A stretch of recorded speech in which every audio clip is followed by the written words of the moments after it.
Hallo, ich begrüße euch hier zum 12. Video aus der Reihe Datenschutz und Sicherheit. Das Video ist wie immer automatisch untertitelt. Über 100 Sprachen könnt ihr wählen, um das in die Sprache eurer Wahl automatisch zu übersetzen. Das funktioniert sehr gut. Eine Anleitung findet ihr dazu im Anhang bzw. in der Beschreibung des Videos. Hier habe ich ein Bild aus meiner Diplomarbeit. Vor ca. 42 Jahren habe ich da dran gesessen.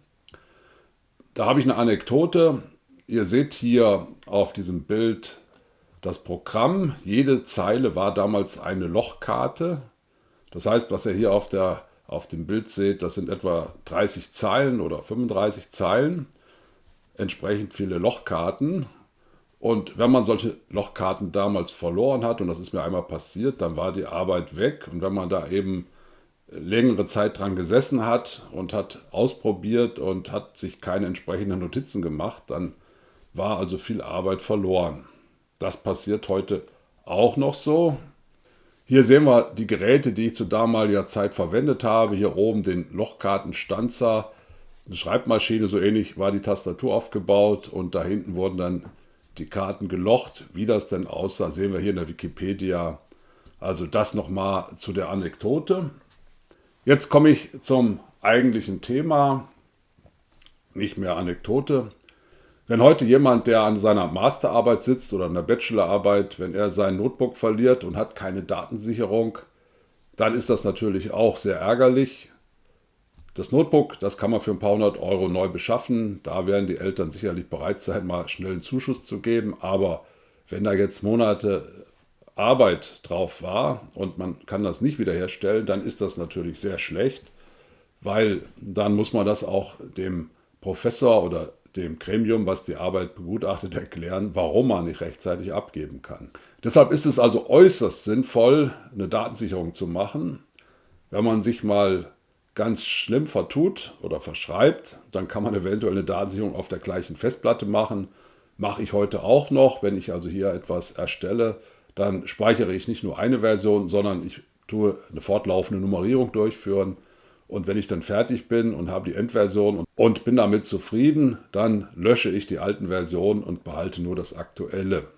Der Nachteil, wenn man eine Datensicherung auf der gleichen Festplatte macht, habe ich ja eben schon gesagt, Notebook wird gestohlen, geht verloren oder jedenfalls ist nichts mehr zu machen, dann ist das weg, wenn es gesichert ist auf der gleichen Festplatte. Natürlich ist das auch ganz schlecht. Wir haben von Ransomware gehört, Erpressersoftware, wo Daten verschlüsselt werden und nur gegen Zahlung eines Lösegelds kann man das vielleicht wiederherstellen.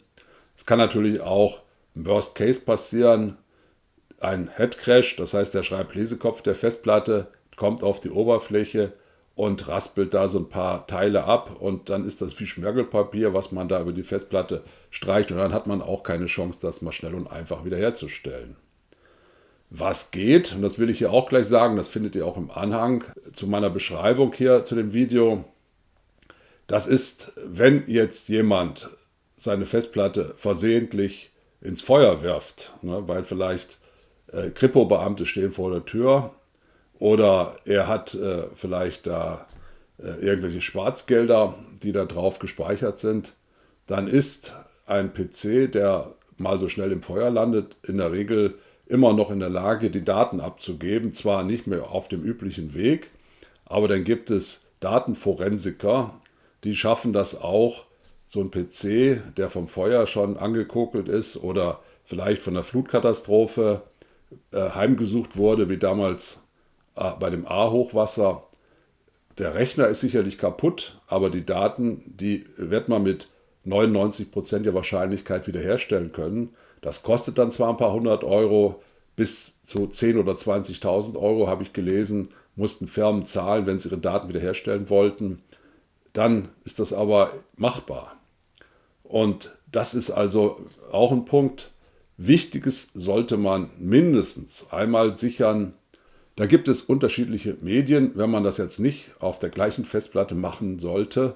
Da gibt es im einfachen Fall für den Studenten die SD-Karte, die ein paar Euro kostet oder ein Memory Stick. Da kriegt man schon etliche Gigabyte drauf und das ist preiswert und einfach für kleine Datenmengen. Das Einzige, was dann hinterher sein muss, aber was auch in der Regel kein Problem ist, man braucht ein Gerät, wo man dann diese Karte wieder reinlegen kann und auslesen kann oder eine USB-Schnittstelle, wo man den Adapter dann dran steckt. Das ist also sicherlich für kleine Datenmengen kein Problem, vor allen Dingen dann, wenn diese Daten nicht vertraulich sind. Wer vertrauliche Daten auf einer SD-Karte hat oder auf einem Stick und die gehen verloren, dann ist das natürlich ganz schlecht. Wenn die dann in falsche Hände geraten, dann hat man eventuell auch ein Problem mit dem Datenschutz.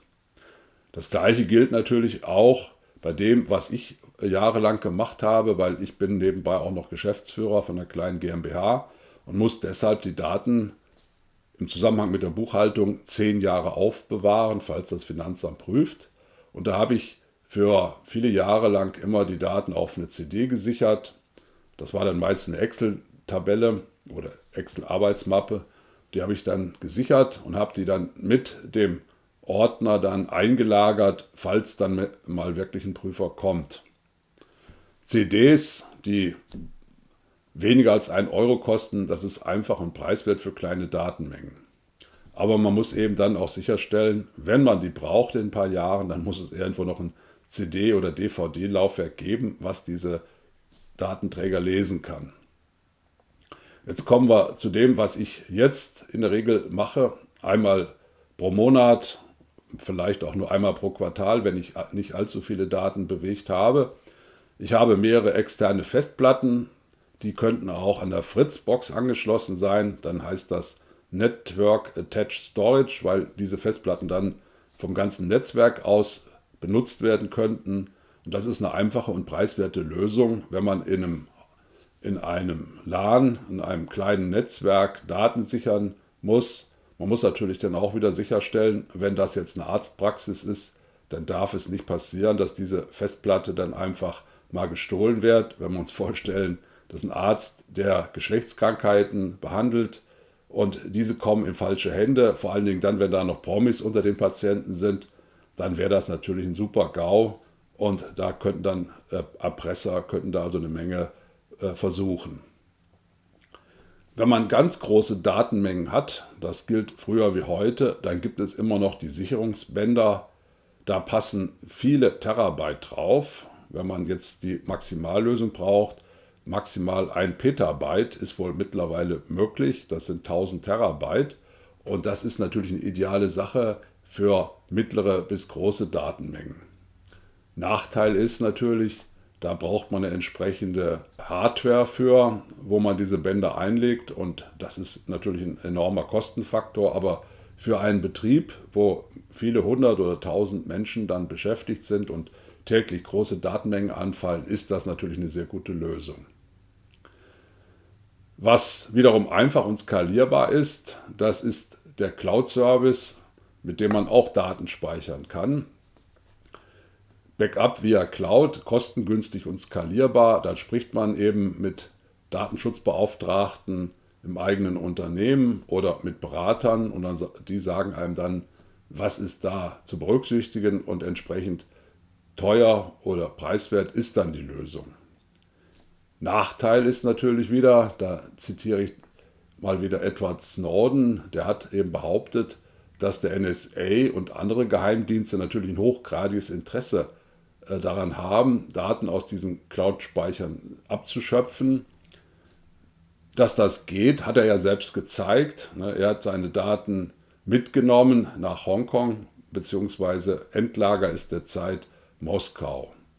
Das heißt, wir sollten also eben dran denken, was wir da in der Cloud sichern. Ich würde da nichts reinspeichern, wenn es neueste Forschungsergebnisse sind, die von Nachteil wären, wenn die in falsche Hände kommen. Da würde ich also dann darauf achten, dass die Sicherung im eigenen Haus stattfindet und nicht im Cloud-Service. Zum Schluss noch ein paar Tipps. Wenn ihr also unterschiedliche Geräte habt, wo ihr Daten sichert, das sind ja vielleicht die Camcorder, die modernen Kameras, vielleicht euer Smartphone oder ein Tablet, wo auch was gespeichert sein könnte. Ich mache das so, dass ich diese dann in regelmäßigen Abständen an mein Notebook anschließe. speichere das in einem Verzeichnis und das übertrage ich dann mit den übrigen zu sichernden Daten auf die externe Festplatte. Das ist also hier meine Taktik, damit ich möglichst wenig Kosten habe, und wenn es dann mal wieder schief geht, dann weiß ich, wo die Daten zu finden sind. Ja, das war also der Tipp zur Datensicherung im persönlichen Bereich. Es gibt im Anhang auch etwas für diejenigen, die sich sehr tiefgehend damit beschäftigen wollen oder müssen. Da gibt es ein Kompendium. Das Kompendium hat das BSI herausgebracht, das Bundesamt für Sicherheit in Informationstechnik. Und das sind über 800 Seiten. Und da wird eben umfassend beschrieben, was da alles zu beachten ist. Aber das betrifft denjenigen, der hier den normalen Computerführerschein erwerben will und vielleicht ein paar einzelne Fragen zu Backup und Restore bekommt, also zur Wiederherstellung der Daten. Das ist also da weit übers Ziel hinausgeschossen. Die weiteren Quellen und auch die Möglichkeit, mit mir Kontakt aufzunehmen, das findet ihr auch noch im Anhang. Mit dieser Aufstellung, wie ihr mir Feedback liefern könnt, bedanke ich mich für eure Aufmerksamkeit und sage Tschüss.